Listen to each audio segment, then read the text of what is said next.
Thank you, Chair Durbin and Ranking Member Graham, for holding this hearing on this important topic.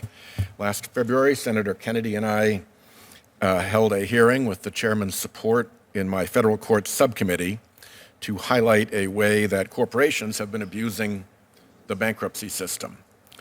That was the then emerging maneuver known as the Texas two-step. This ploy allows large corporations on solid financial footing, like Johnson & Johnson and Georgia Pacific, well-known names, to shirk responsibility for damage their products have caused and delay paying due compensation for Americans they have hurt. During that hearing, I outlined 4 main reasons the Texas two-step is a problem. First, it violates the fundamental bankruptcy principle that a company must open up all of its assets and liabilities to creditors in exchange for being forgiven its debts and allowed to start anew. Second, it denies individuals their day in court and denies victims a jury of their peers. Third, it encourages forum shopping by corporations to take advantage of more favorable locations. Fourth, the Texas two-step admires victims in protracted bankruptcy proceedings, robbing them of precious time. Proponents of the Texas two-step argue that this maneuver is better for victims than resolving claims through the tort system because it supposedly delivers compensation faster and more equitably than litigation. But look at the facts. The earliest Texas two-step bankruptcy, which started in 2017 with Georgia Pacific, is still unresolved after 6 years.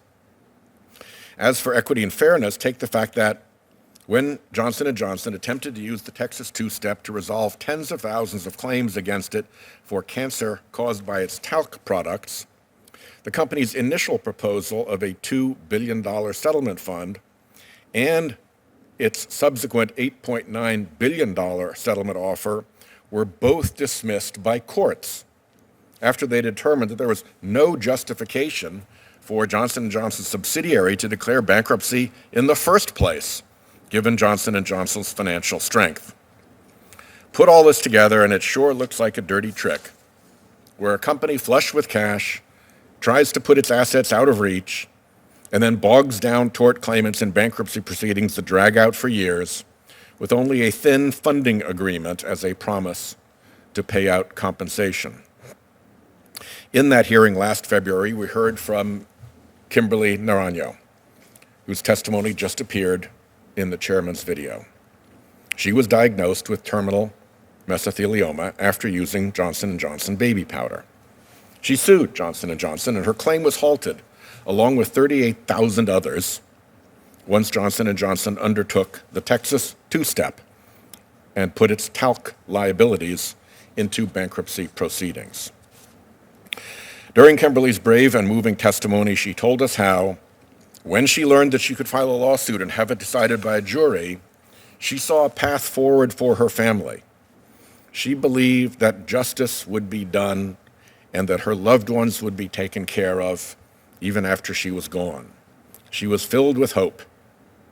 That hope was taken from her when Johnson & Johnson used the Texas two-step to avoid giving Ms. Naranjo and others their day in court. In her concluding remarks that day, she spoke powerfully about how time is something we too often take for granted.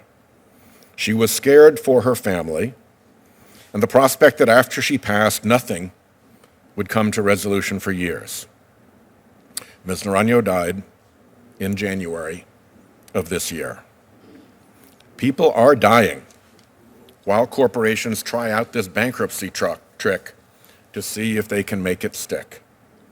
I continue to hope that we can work in a bipartisan fashion to address this abuse of our bankruptcy process and to make sure that injured victims get the day in court that our Constitution entitles them to. Thank you, Chairman.